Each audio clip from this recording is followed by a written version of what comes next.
Hi friends, I'm excited to share a new layout with you today for the Shimmers Paints design team. I am using the January color kits and all of the paper and beautiful embellishments and everything that go along with that. So I started by cutting some strips of paper off camera. Those strips of paper to the right, I'm actually going to end up replacing them because I needed them to be the full length of the paper, but they measure 1.5 inches wide. And then I did distress the edges of each of those. So they will end up being just under 1.5 inches wide. And then I cut a circle to kind of go in the middle of the layout. And that circle is 5.5 inches. And then I cut a bunch of flowers on the Cricut using Cricut design software, and I do have the image numbers for those two flowers below in the description. So if you want to use the same flowers, you can do that using those numbers. And I knew that I wanted the layout to kind of have strips of paper that were rolled. I'm going to end up rolling the ends of those. And then I wanted my photos to kind of go across the center. I had 4 photos that I wanted to use. And so I printed those pretty small. They ended up being, I think they're 3 by 2. So 3 inches tall and 2 inches wide. And then I cut that circle. So I kind of knew that the photos were going to go, in my mind, I knew that the photos were going to go sort of across that circle. And the circle was just going to act kind of as a anchor for where the photos were going to go. So because I have the 4 photos, that circle is not going to really play a super important role on the layout. But if I took it off, the layout would definitely look different without it. So I like that pattern behind my photos. So you'll kind of see that as I start layering it. But on the strips of paper, I just used a pen to kind of start the rolling of it. And then I used my hand to make the rolls a little bit tighter.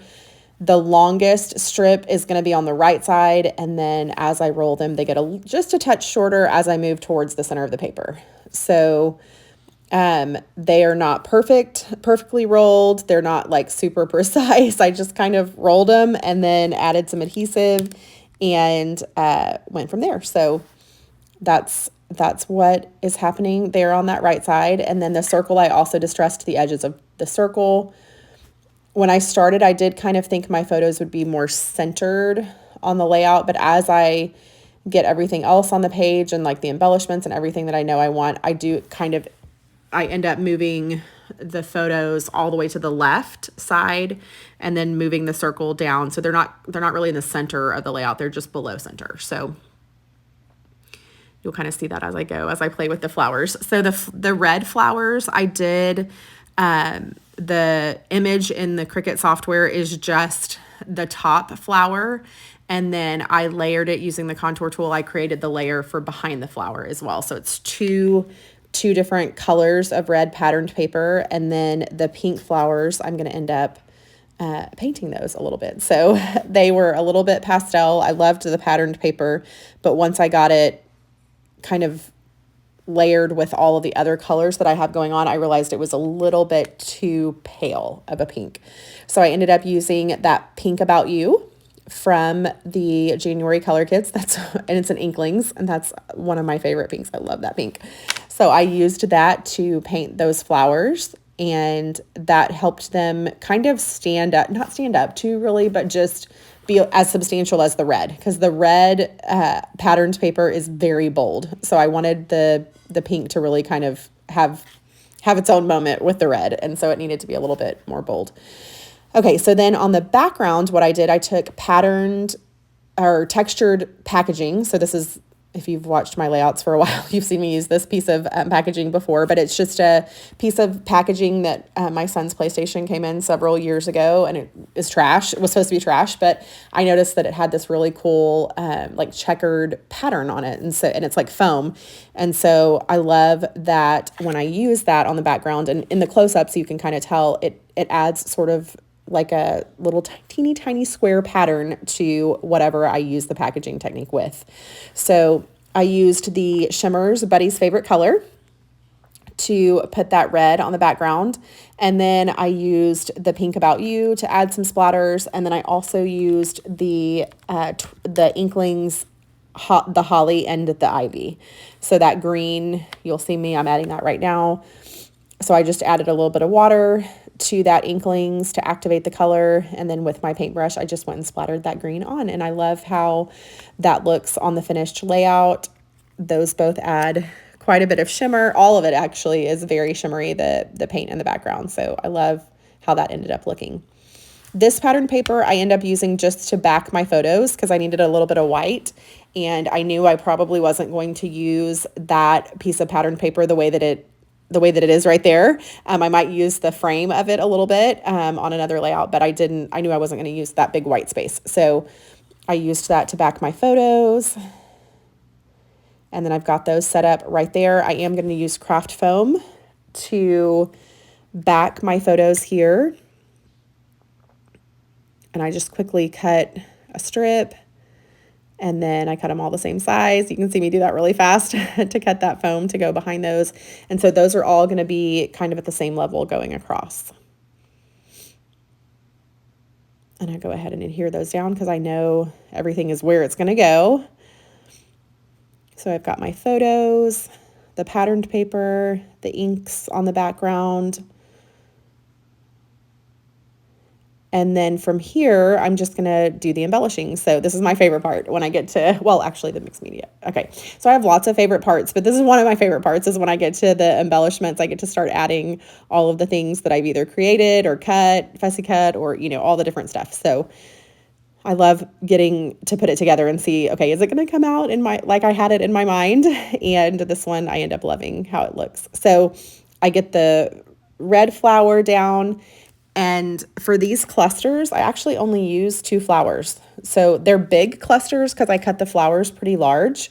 They're probably, let me see if I measure. I can't remember the exact measurement, but they're about 3 inches. So maybe 3 1/4 an inch. So they're at the tallest part. So, because it's petals, they're not really like solid all the way around 3 1/4 inch, but they're pretty big. So they were substantial. And then when I added all the leaves, I also cut the leaves on my Cricut. I'm using the Cricut design software, and I used several different leaf cut files. You could use any leaves that you like, but I used like 4 different cut files for that. And then I used some of the green patterned paper from the color kits. So I knew it would match really well with everything else that I have going on. And I cut those and kind of tucked it in. So usually when I'm doing a floral cluster, I have like different size flowers. So like I'll have some big flowers and some small flowers. And I try to do like varied colors and varied, lots of different things. But for these 2 clusters, really it's just the 2 flowers. So because I added enough greenery that it all worked together. And then these photos are of my family from last year. So I think I already shared the layout where I had made the lights, like the Christmas lights. I did that for one of my Vicky Booten design team layouts. And these photos go with that. So that was dinner before a show. And then this is the pictures partly from dinner and then when we went to see the Nutcracker. So I loved these colors for the outfits that we were wearing. They actually match perfectly with my daughter's dress. So her dress was had a really bold green tutu skirt on it, and then it had reds and pinks and like little gingerbread people and maybe a couple little snowmen. So anyway, this patterned paper and the colors went really, really well with my photos and the colors that we were all wearing. So my husband, myself, my son, everybody. So I loved. As soon as I saw the pattern papers, I was like, okay, this has to be what I use. And we went right after Christmas. So still a Christmas layout, but, kind of like a post-Christmas memory. So I loved using all of these papers and patterns for that. So the pink flower, it had a big open circle in the middle. It was too big. And so I ended up just using my circle punch to go and cut out a circle to back that hole in the center of that pink flower. So I created like a little red, like a little polka dot. It actually was from the polka dot pattern paper. And I centered my circle punch on a little piece of that pattern paper with a circle right in the center. There it is. I'm doing it right there. So I went ahead and added that to the back of both of those pink flowers. And then you can see as I'm adding the flowers, kind of before I add them, I bend up all of the petals and make sure that I've got a lot of really good texture from those flower petals. And I do get asked sometimes, when you put these layouts, like, and I always put my layouts in page protectors eventually. Right now I have a giant stack from 2024 because I need to do a layout walkthrough, but eventually they will all go into scrapbook albums. So I do put them in page protectors, and my flowers hold up really nicely because I put just a little bit of craft foam behind them. They never get pushed flat to the background. And so all of that bending of those petals and that texture that I add actually does a really good job keeping its shape.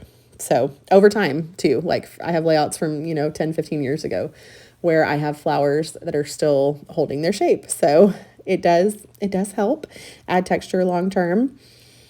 So I've got that top cluster done, and that little, the little title up there that I have says Making Memories. That was from the ephemera set in the January color kits. There were lots of great little pieces in that ephemera set. So I had fun kind of going through and finding some little things to add. And then adding some leaves. And one of the things, if you follow my videos, you've heard me say this before, but just it's important when you're doing floral clusters. Number one, making sure you add texture by bending up your flowers and curling them and all of that. But the leaves, make sure that the leaves go different directions. So you don't want all your leaves pointing the same way or kind of like on a linear line. You kind of want them to look random, just like a floral arrangement or flowers out in nature would look. So they kind of grow every which way. And so you want them to go every which way on your floral clusters, on your layouts. And then here I took some tangled thread, little thread circles that I kind of tangled up, and then tucked those in several places. I added that little snowflake. Oh, I love that little snowflake enamel or epoxy circle. Little flare piece there. And then I also added the little green Christmas tree one. And I love both of those. I thought those added a cute little pop of color and a different texture and a different shape. So that kind of spoke to the circle that's on the background by adding those circles. And then here I add some journaling lines. I end up not having enough because once I start writing, I always have a hard time stopping. So I added my journaling there. And then I pulled out the sequin set from the bonus bundle, from the January bonus bundle. And I love all of the little pieces that are included there. There's little, all different sizes of sequins and little things in there. And I loved all of those to add to my clusters and around my clusters. Of course, I'm going to add some pops of color. I add those to the centers of the flowers, and then also kind of around, tucked in little groups of 3 and 4 around the cluster. And then here you can see the finished layout, some close-up video of that. And I love how it turned out. Love the colors. I love the pink and the red and the green together with all of the different patterned papers. I love how that looks. I hope you enjoyed the process, and I've got some still shots coming up. Remember, if you place a shimmers order, if you add my name to Sarah Millerhouse to your order, you will get a free paint, which is always a super fun thing to get something free. And I hope you enjoy these color kits if you've already ordered them. I know that you're probably loving them too, and I hope you guys have a great week and a great time creating. Bye for now.